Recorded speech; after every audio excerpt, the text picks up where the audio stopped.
ကမ္ဘာအချမ်းသာဆုံးနိုင်ငံများနံပါတ်1လူဇင်ဘတ်နိုင်ငံကျွန်တော်တို့ဟာကမ္ဘာအချမ်းသာဆုံးနိုင်ငံလို့ပြောလိုက်တာနဲ့အမေရိကန်နိုင်ငံကိုပြေးမြင်မိကြပါတယ်ဒါပေမဲ့မဟုတ်ပါဘူးလူဇင်ဘတ်နိုင်ငံပဲဖြစ်ပါတယ်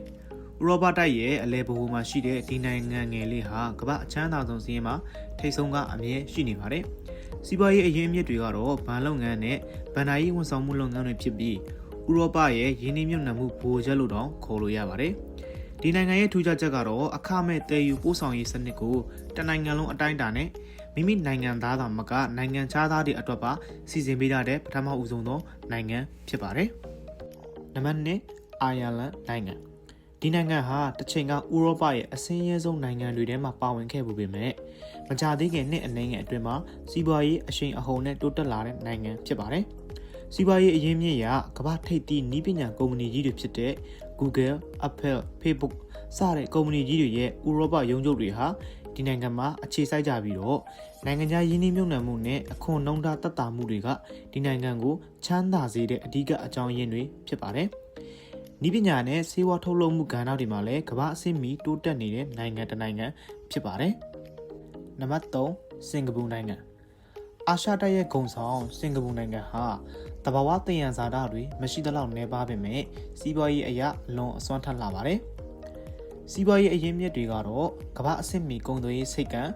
ဗန်ဒါရေးဝန်ဆောင်မှုနဲ့ကမ္ဘာလက်ခီးသွွားလုပ်ငန်းတွေဖြစ်ပါတယ်။အာဂရိလိုက်စားမှုအနည်းဆုံးနဲ့စီးပွားရေးလောက်ရကန်ရအလွယ်ကူဆုံးနိုင်ငံအဖြစ်သတ်မှတ်ခံထားရတဲ့နိုင်ငံတစ်နိုင်ငံလည်းဖြစ်ပါတယ်။နံပါတ်4ကာတာနိုင်ငံ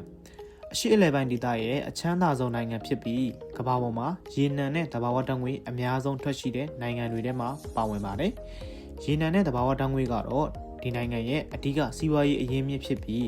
အခြားသောနည်းပညာနဲ့အခြေခံအဆောက်အအုံပိုင်းမှာလည်းအကြီးအကျယ်ရင်းနှီးမြှုပ်နှံထားပါတယ်။စိတ်ဝင်စားစရာအချက်ကတော့ဒီနိုင်ငံဟာကမ္ဘာလက်ခီးသွွားလုပ်ငန်းနဲ့တခြားသောအားကစားပြိုင်ပွဲကြီးတွေကိုလက်ခံကျင်းပပေးပြီးစီးပွားရေးကိုနီလန်မျိုးစုံနဲ့ချဲ့ထွင်နေတဲ့နိုင်ငံပဲဖြစ်ပါတယ်။နံပါတ်5ဆွစ်ဇာလန်နိုင်ငံ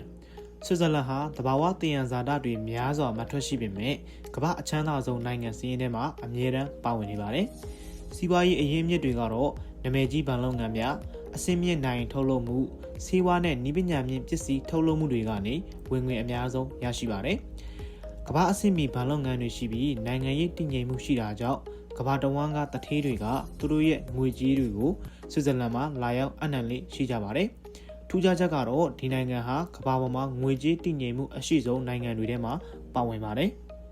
ကမ္ဘာအချမ်းသာဆုံးနိုင်ငံတွေကိုသတ်မှတ်တဲ့နေရာမှာလူတဦးချင်းရဲ့ဝယ်ယူနိုင်စွမ်းအားနဲ့တွက်ချက်ထားတဲ့တဦးကြစုစုပေါင်းပြည်တွင်းထုတ်ကုန် GDP ကိုအခြေခံပြီးတော့သတ်မှတ်ရပါတယ်။ကျွန်တော်ဒီနေ့တင်ဆက်ပေးခဲ့တဲ့နိုင်ငံတွေကတော့2026ခုနှစ်ရဲ့နောက်ဆုံးရစာရင်းတွေအရကမ္ဘာအချမ်းသာဆုံးနိုင်ငံများပဲဖြစ်ပါတယ်။ကြည့်ရှုပေးလို့ကျေးဇူးတင်ပါတယ်။